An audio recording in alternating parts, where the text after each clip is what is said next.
출가하여 탁발승으로 이 길을 따르고자 결심하는 것이에요. 정사는.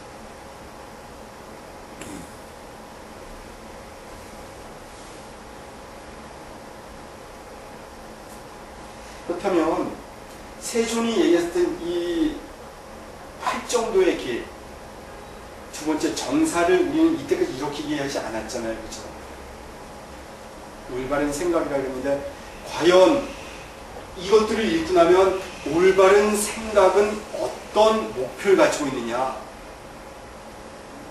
어떤 방향성을 이미 가지고 있는 거예요. 그렇죠? 우리가 그냥 올바른 생각이라고 했을 때는 나는 여기에 있으면서 내가 두고 관찰하는 자리를 떠올리게 돼요. 공간이든 시간이든 이 구성 속에서. 근데 이런 설명을 듣고 나서부터는 바른 결심, 정사의 자리를 볼 때부터는 어떤 지향점이 생기는 거예요. 출가의 탁발승으로 따르겠다는 것이 이거였다고요. 그리고 저는 전에 한번 이것과 관련지어서 출가가 무엇이고 승가가 무엇이냐, 그리고 우리 한국 불교가 대승불교라고 얘기하는데 유마경을 얘기를 하면서 출가와 탁발 그리고 불교의 핵심 이것이 무엇이냐 할 때 제가불자 운동으로 이렇게 설명한 적이 있어요. 오히려 제가불자라고 하는 여기서 승을 어떻게 이해하는, 불법승, 삼부 중에 승을 어떻게 이해하느냐에 따라서 자기 삶의 방향은 천지차별로 나눠질 수 있어요. 다시 말해서 꼭 머리 깎고 스님대라는 식으로 이거를 이해할 필요는 없다는 거예요. 제한적인 의미로. 승가라고 하는 올바른 생각을 가지고, 다시 말해서 정견을 가지고 살아가고자 하는 집단의 한 멤버가 되는 것을 얘기할 수 있어요. 근데 안타깝게도 틸만 페터 같은 사람은 이런 문자에 집중해서 해석을 하는 게 있었어요.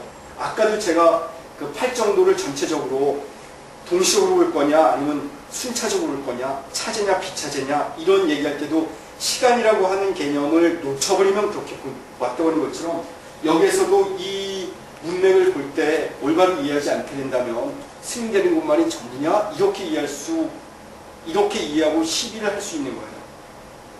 실제로 제가 가끔 이제 절에 살 때 보면 보살님들한테 듣는 이야기들 중에 하나가 드는 거예요. 이렇게 이제 시민선방이든 또는 교리 공부하고 이제 이렇게 얘기하면 수행을 잘 하시는 보살님들의 목표가 뭐냐면 내가 비록 이번 생에는 이렇게 여자 몸을 태어나서 그렇지만 다음 생에는 남자 몸을 가지고 수행을 하고 싶다고. 그럴 때 저 같은 사람은 뭐라고 얘기할 것 같아요? 보살님 그 정도 지금 수행하세요. 그럼 대신 뭘 다음 생에 남자 돼가지고 이 말이 얼마나 거짓말인지 알려줄게요. 보살님 그래 이게 좋은 태도로 갑시다. 절집에 왜 그러면 보살님들보다 처사님들이 훨씬 많아야죠. 왜? 남자만 받아서 수행하기 좋으니까 훨씬 많아야 된다. 그리고 출가자들도 막 스님 막 돼야 된다. 그런데 절집에 가면 스님들 드물죠. 대한불교가 뭐 2만 명 스님이라 그러면 그 2만 명 거짓말인 거 알죠? 15,000명도 안 돼요. 최근에 막 머리 깎은 3인 스님 다 포함해서 15,000명을 넘어본 적이 없어요. 조사로. 마치 인구 통계가 늘 거짓말이듯이.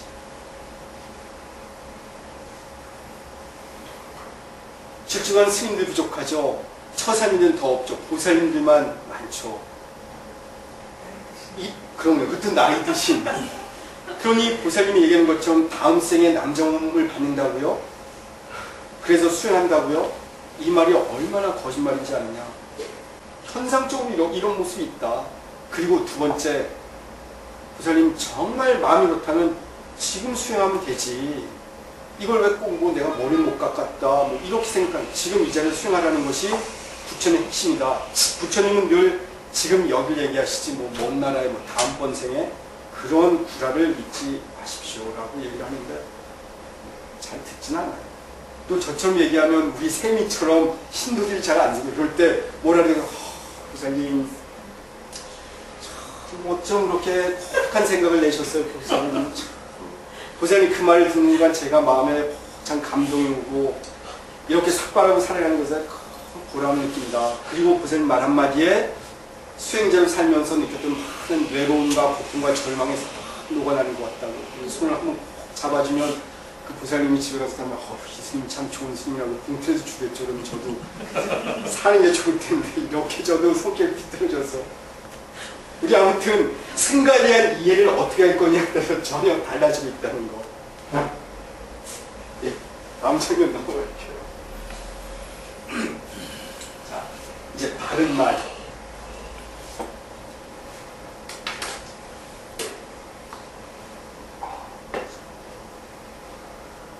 여기서도 이제 우리말에도 자음접변, 모음조화 이런 게 있어서 소리 나는 대로 많이 읽어가죠, 그렇죠? 여기서도 이제 바른 말은 정어라고 하는 것은 보신 것처럼 쌈마라고 하는 쌈미 바자라고 써 있는데 왜 저런 현상이 나오냐면 그 산스크리트 말에 연성이라는 게 있어요. 그러니까 우리나라에 이제 그 소리 나는 대로 쓰기 뭐 이런 것과 비슷해요. 왜냐면 여러분 혹시 나중에 이제 우리나라도 점차 이제 이런 걸 공부하는 사람이 늘어나고 그러니까 가끔 그런 얘기를 들을 거예요. 인도의 경전들 대부분 뭐 어떻게 시작한다, 이와 같이 나는 들었다 이런 것들이 이제 산스크리트로 어떻게 표현된다 이런 것처럼. 그런 책에 보면 세존이 이렇게 말씀하셨다, 세존께서 가라사대 뭐 이런 것이 나올 때 보면 뭐뭐 해놓고 바가바떼 우바짜 뭐 이렇게 나와요.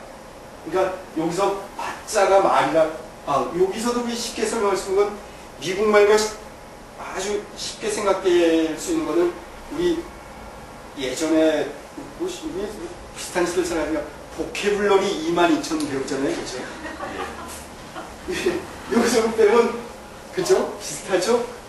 우리 그리고 이 노래하는 가수들 중에도 뭐 싱어라는 말, 보컬 뭐 이게 있죠, 그죠? 그쪽에서 나와서 이렇게 돼 있는 거예요. 뭐 우리 실제로 알죠? 아하고 오하고 어하고 뭐 거의 뭐 얘를 비슷하게 써요. 우리 영어식 식민지 발음은 뭐 그렇지만 그쪽은 이게 아하고 어하고 뭐 아주 흡사하죠, 이것처럼. 근데 원래는 이 옆에 유가 들어있어야 돼요. 그래서 삼마 우바짜 해야 되는데 쌈미바짜라고 이렇게 이어서 쓰기 때문에 저런 식으로 말은 바뀌어졌어요. 자, 그럼 바른 말은 여기서 이제 우리가 잘 아는 정구업 진언하면서 이 생각을 자주 해볼 필요가 있는데, 그 시박참회, 천수경의 시박참회가 있죠, 그렇죠? 뭐 양설중재, 뭐 망어중재, 기회중재 이런 것처럼. 여기서 있는 것, 여기에 있는 것은 바로 말 그대로요. 거짓말 하지 말고, 욕하지 말고, 거짓말. 제가 가령 여기서 이렇게 얘기하는 게 거짓말인지. 저는 우리 여기 이제 성급스님하고 같이 만나서 이렇게 얘기할 때 엄청나게 애정을 많이 느껴요. 막 가끔 이렇게. 근데 제가 전에도 작년인가 한번 한 두세 분 모시고 와서 같이 공양을 한 적 있었잖아요. 기억나시죠? 그랬더니 그때는 근데 스님 말이 좀 너무 고친다 그래서 왜 이렇게 똑같은 귀를 가지고 불교에 대한 애정과 삶에 대한 연민으로 저런 얘기를 하는데 저는 그 가슴이 절절한 아픔이 느껴지는데 누군 왜 엽설처럼 들었을까 이런 그때도 좀 재미있는 일이 있었어요. 저도 이제 말을 좀 이렇게 시원시원하게 하는 패턴의 사람인데 시원시원하다는 건 제 식이고 저도 얘기할 때 그냥 뭐 이런 얘기 하잖아요. 그건 뭐를 거칠게 느낄 거냐, 이 겉모습, 외양을 이렇게 볼 거냐, 아니면 그 이면의 것을 보는 눈이 있어야 될 거냐, 이런 거는 다시 검증을 필요하죠. 그리고 다른 사람이 한 말을 옮김으로써 두 사람을 이간하지 않는 것. 이거는 다른 사람이 한 말을 옮기는 건 전혀 문제는 안 돼요. 이간하는 데 문제가 있어요. 근데 이거 가만히 보면 저 죄를 가장 공공연하게 저지르는 사람들이 누굴 것 같아요. 뭐 아나운서들, 묘한 얘기, 있는 사실을 발표한다지만 하잖아요. 그 정치 대변인들. 우리하고 제가 여기서 이명박이 뭐 걔가 이런 얘기했는데 골 때리는 얘기를 했어요. 말 같지도 않은 사람이 이렇게 했다 그래서 전 기껏해 여기서 얘기했고 우린 다 행복하게 들어요. 이런 얘기를. 그죠? 근데 그 공중팔통에서 얘기하는 사람들, 이런 사람들은 좀 저런 그 쌈미바짜라고 하는 점에 대해서 과연 어떻게 이해할 수 있을 거냐. 이건 철저히 윤리적 차원의 얘기예요. 요 부분은. 과연 거짓말, 이거는 좀 또 따지지만 이거는 그렇게 해서 이간하느냐 아니냐. 분명히 그 얘기의 반응을 통해서 마음 상하는 사람이 있죠. 그리고 어떤 얘기들이 가령 우리가 여기서 이명박에 대한 저 종교 편파적인 입장을 얘기할 때도 사실은 이 그룹 외에 다른 사람과 멀어지고 있는 건 사실이잖아요. 그렇죠? 구원에 도움이 되는 필요한 말만 하는 것. 그래서 여기서 그 네 가지 의미가 있는데 이 의미는 약간 좀 다르죠. 그죠? 이것과 이것이 같은 의미이냐 아니냐 이거 좀 생각해 볼 필요가 있어요. 그래서 부처님의 이런 8정도에 대한 설명을 당시의 언어를 집중적으로 파고 들어가고 검토하고 또 다른 문헌들을 뒤져서 찾아낸 것들이 이건데 이것들을 과연 이 대목의 어느 것에 맞출 거냐 이건 중요해요. 그리고 거짓말을 하지 않겠다는 있는 사실 얘기한다고 해서 난 왜 있는 사실 얘기했어 라고 했다 그래서 이간이 안 될 수 있는 이런 것들이 있거든요. 이런 것들을 우리가 깊이 생각해보면 볼수록 결코 쉬운 문제는 아니에요. 더 나아가서 이런 것들이 수행과 직결되지 않고 우리 삶에 일반적 윤리로 적용한다 해도 그렇게 쉬운 문제는 아니죠. 이런 거에 몰두하다 보면 여기에 깊이 고민하자는 얘기를 하는 건 아니에요. 깊이 고민하면 그때부터는 환자돼요. 그렇잖아요. 그럼 우리 불아임사라고 하는 불살생이라고 하는 것 하나만 놓고도 지금도 자인화교도들은 그 옷도 안 입잖아요. 그리고 뭐 물도 그리고 입에 처음해서 왜냐하면 대기 중에 있는 것들 세균 같은 것들 뭐 이럴까봐. 그리고 이들은 우린 삭도하자면 그래도 우린 편해요. 불교는. 그래도 이걸 다 집어뜯잖아요. 그 자인화교 성직자들은 특히 거기도 뭐 디간바라 파라 그래서 그 공의파가 디간바라 아니에요? 근데 이 옷떡 벗고 다니는 이 사람들은 엄청나게 더 철저해요.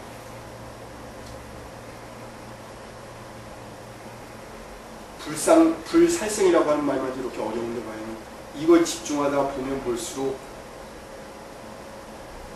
근데 부처님께서는 사실은 우리 삶의 철저한 해탈, 해방, 자기 생각으로부터 벗어나는 힘을 주신 게 있거든요. 아니다, 연기법이다. 그래, 내가 오늘 무슨 일을 해도 이미 일어난 일은 연기법에 의해서 해석하도록 우리의 심리적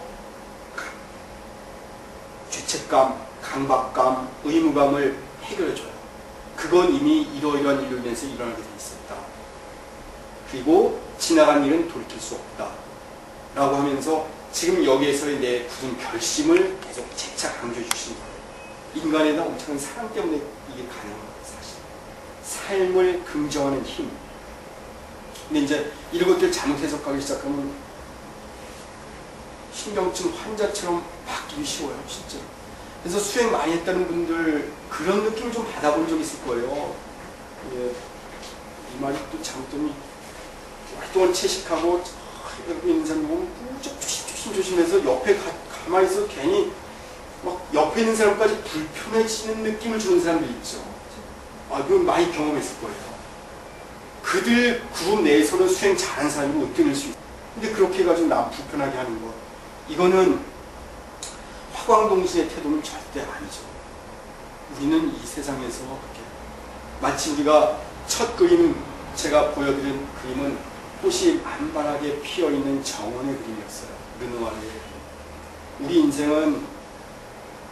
인생이 아무리 길다 해도 5월의 날씨 좋은 날 햇볕이 잘 불고 햇볕이 잘 들고 바람이 미풍처럼 나부끼고 이런 5월의 한낮 정원 같은 게 우리 삶이에요. 그 한순간.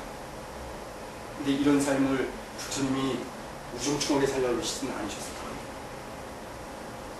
올바로 보는 자는 여실지경이 자기에 있게 되면 좀 다르겠지만 그렇지 않다 하더라도 우리는 삶의 존엄을 갖고 살 필요는 있어요.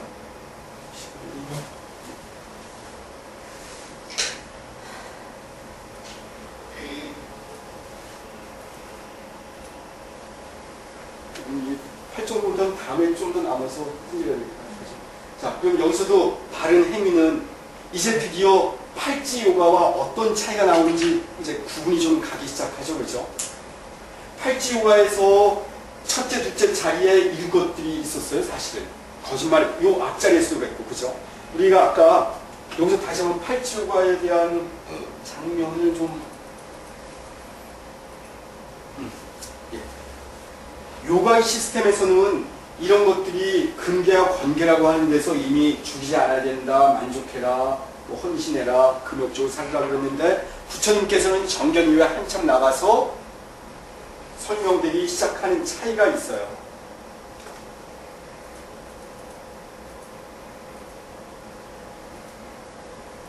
그죠?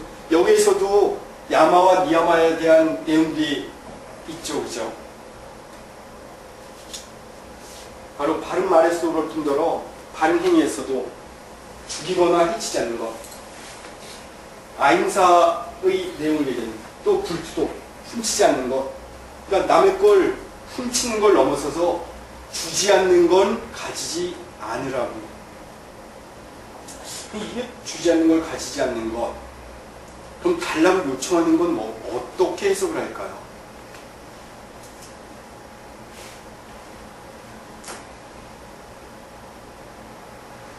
두 번째 것도 무척이나 의미 있게, 뭐 다른 것들도 그렇지만 우리 일상에서 죽이거나 해치지, 뭐 사람을 적어도 죽이거나 사람을 해치지는 않잖아요. 우리 대부분은 뭐 파리 모기야 뭐 많이 죽이겠지만, 제가 그 길상사 있을 때 중내라고 하는 티베트 불교 스님이 거기 오래 사셨대요. 제가 들어가 살기보다 훨씬 오래 살았는데 이 스님에 대한 얘기를 들었는데 티베트 스님이니까 이 스님이 한국 와서 정말 이해할 수 없는 두 가지가 있었대요. 그 중에 한 가지가 뭐냐면 이 파리 모기향 피우고 파리약 뿌리는 것, 절집에서 스님들 방에서 이게 이해가 안 됐다고. 그쪽은 그만큼 이 불살생이라고 하는 거에 대해서 아주 철저했던 모양이에요. 그러니까 우린 사실은 뭐 그냥 모기향 피우잖아요. 그죠? 아닌가? 저만 그랬나? 왜요? 해야 되는 그 부처님의 이 그래야만 올바른 까르마가 된다고 얘기하시는데요, 부처님. 또 한 번 하시는데요? 네? 모기향. 또 두 번째, 예, 요게. 근데 무슨 파리 모기 가능한가요? 잘 모르겠어요. 두 번째는 이분이 이제 그 동국대, 경희대, 동국대 이쪽에 와서 이제 한국어 공부를 하고 좀 그러셨대요. 근데 이때 놀란 게 뭐냐면 불교에 대한, 뭐 다른 거야 그렇다 해도 불교에 대한 것들을 가르치는 게 교수님들이 가르치고 일반인들이 가르치고 있다는 게 좀 놀라는 거예요. 왜 스님들이 안 가르치지? 이상하다라고 하는 이 두 가지. 모기야 그리고 저 스님들이 가르치지 않는다는 것. 이 두 가지가 큰 충격이었다고 그렇게 들었어요. 일반인이 가르치는 거랑 출가자가 가르치지 않았던 거랑 그 차이를 뭘로 봤기 때문에 그렇게 큰 충격이 왔을까요?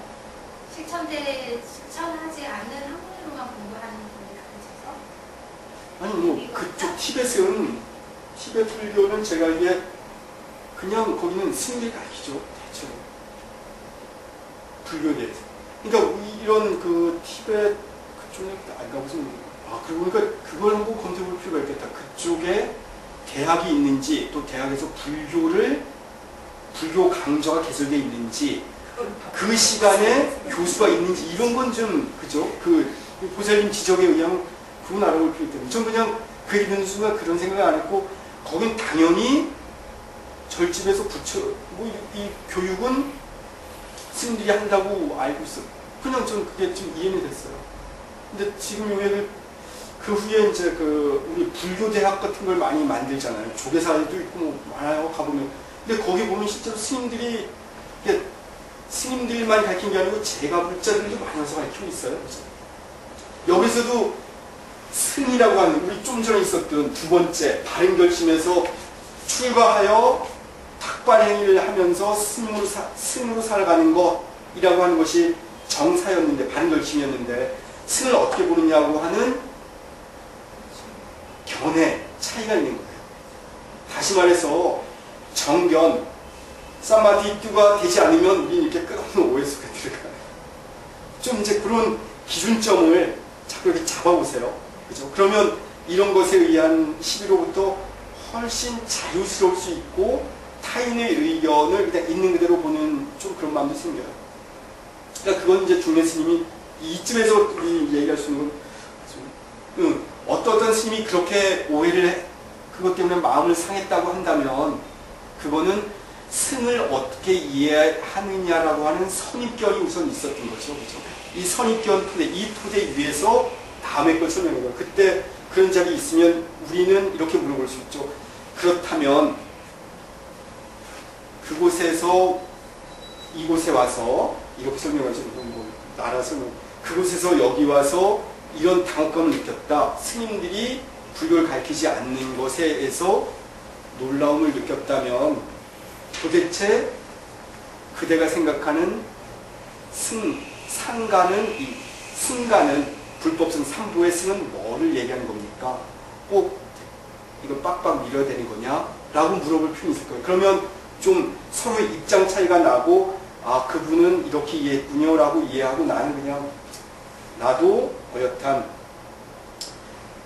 고귀한 진리의 혈통을 이어받은 정신적 유산을 물려받은 승가 한 사람이다라고 자부심을 가지면 더 이상 문제는 되지 않을 거예요.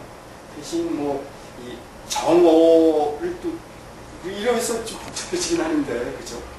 진리를 권면하고 하는 것이 어디까지냐 이런 건 참 있겠어요. 근데 그래도 훨씬 좀 가벼워지죠. 좀 입장 차이는 마치 이렇게 양파 껍질을 벗기다 명확하게 나가진 않는다 하더라도 우선의 중심, 내 삶의 중심은 내가 무엇으로 잡고 나갈 건가 이건 좀 찾아볼 수 있어요. 사실 제 설명은 이런 건 좀 간단히 넘어가고 이런 그림을 많이 보려고 그랬어요. 원래는 오늘 이 자료 화면을 준비하면서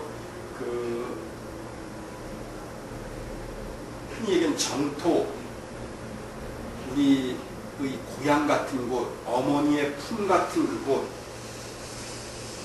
사슴이 뛰어드는 그 동산은 어떤 걸까 해서 그 이제 자료도 좀 몇 개 가져왔는데 제가 설명하다 보니까 자꾸 이리저리 가설을 넣긴 한데 그죠. 아무튼 그런 이해를 좀 이해하면 좋을 거예요. 그리고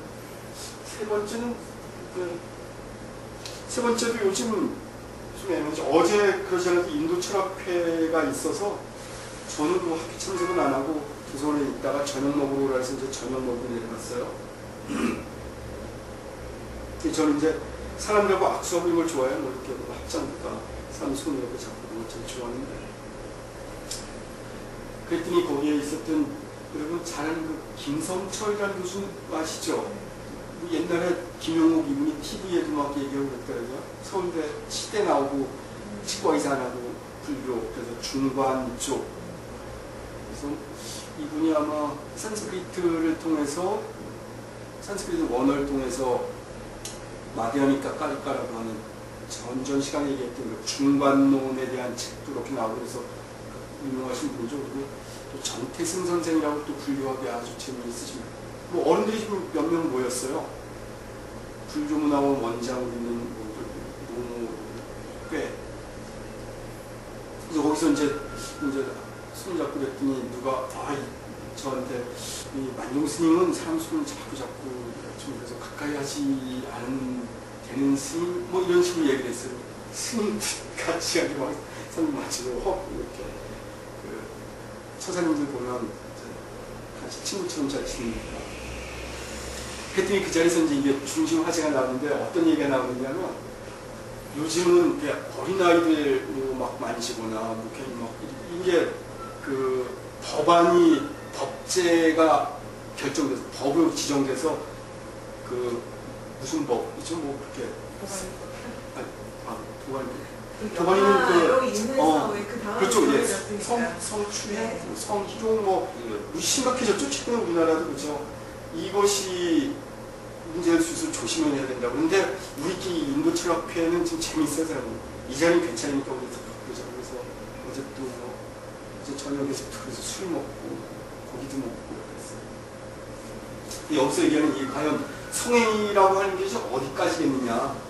우리 지금도 뭐 도관법 얘기를 했지만 성희롱을 어디까지 성희롱으로 보고 어디까지 아닌 걸로 보냐, 이것도 그 기준은 무척 애매해요. 그러니까 이 적용 하나하나가 사실은 무척 논란의 거리가 많은데 이것들에 우리가 문자에 집중해서 거기에 들어가는 순간 이런 쓸데없는 애매한 지성을 할 수 있어요. 그래서 이런 것들에 대해서도 깊이 있게 이해하고 유연한 태도로 그리고 전면적으로 부처님 법을 가슴 느끼는 태도가 진짜 중요하겠죠. 아까 저거 달라는 거 빼고 주지 않는 거. 예. 요 문제도 좀 애매하죠. 주지 않는 것을 가지지 않는다. 그럼 내가 달라 그러는 행위를 통해서 내가 받았을 때는 과연 어떤 것이 결과될 거냐 하는 문제는 실로 애매해요. 이 태도 때문에 주지 않는 걸 가지지 않겠다는 것 때문에 필요한 대로 달라 그러지 않고 이런 경우도 있죠. 그래서 이런 것에 집중했던 사람들은 그냥 굶어 죽거나 그냥 앞으로 그냥 죽지 뭐 이런 사람들이 있어요.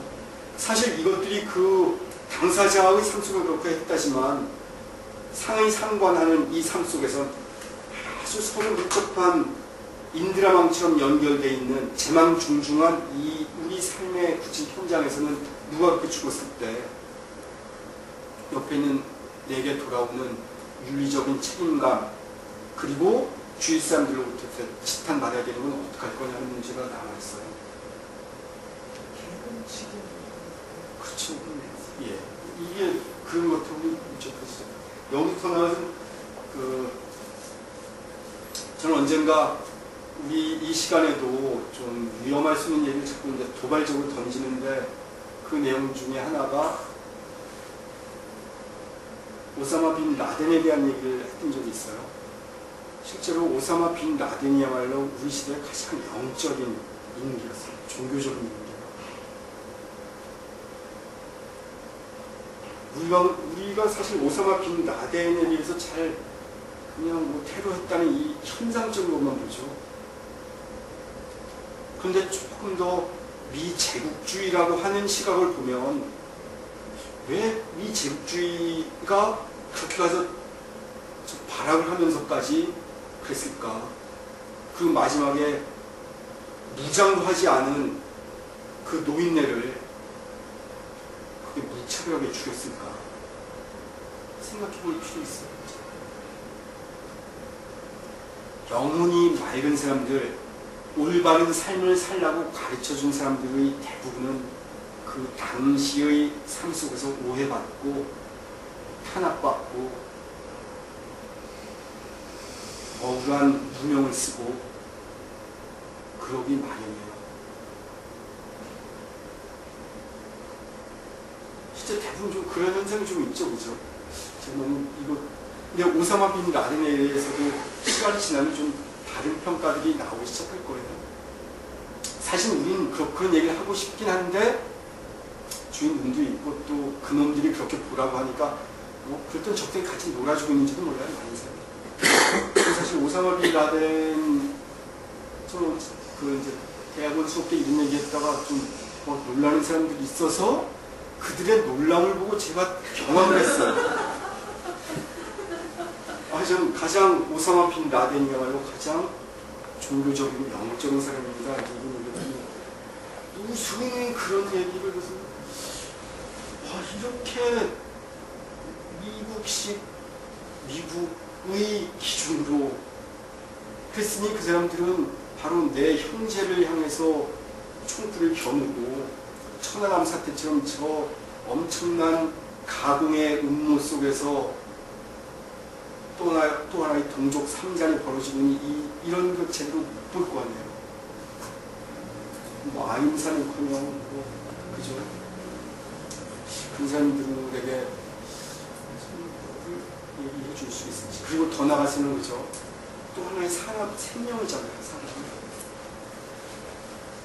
그리고 그 아프가니스탄과 파키스탄 그 변방에서 그 황무지 같은 곳이거든요. 그런 곳에서 마치 들짐승 사냥하듯이 시간을 검토해가면서 놀아붙여서 가게 하잖아요. 그 예전에 또 무슨 있었죠? 그 팔레스타인 지도자 한 명도 이 전화하는 거 위성에서 해갖고 저 표적으로 딱 그런 적도 있었죠, 그죠? 이런 천인 무도의 이 작태가 우리 시대도 여전히 벌어지고 있어요. 이럴 때 과연 죽이거나 해치지 않는 것이 과연 어디까지일까요?